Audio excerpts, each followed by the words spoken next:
But the kind of questions they're asking for Common Core, why do you care what my religious affiliation is?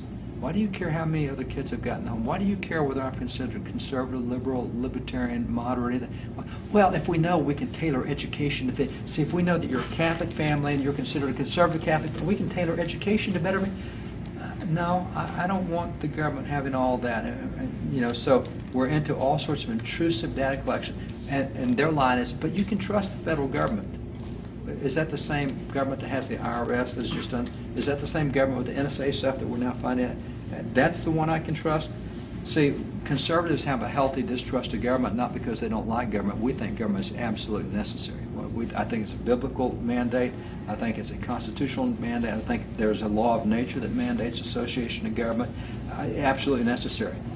But knowing what I know about the depravity of man, I know that power corrupts. And so I don't trust government with more power I give them.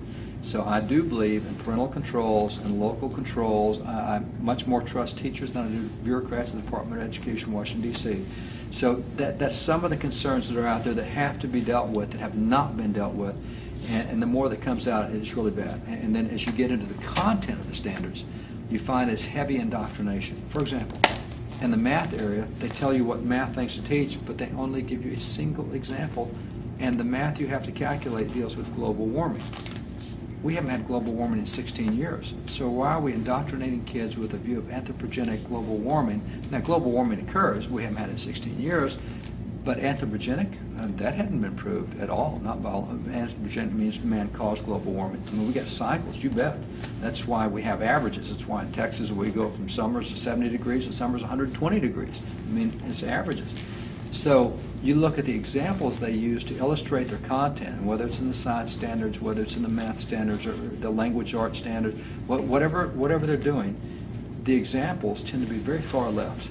And even in the literature area where they want you to read, half of it is classical literature, but half of it is contemporary things like executive orders of the president.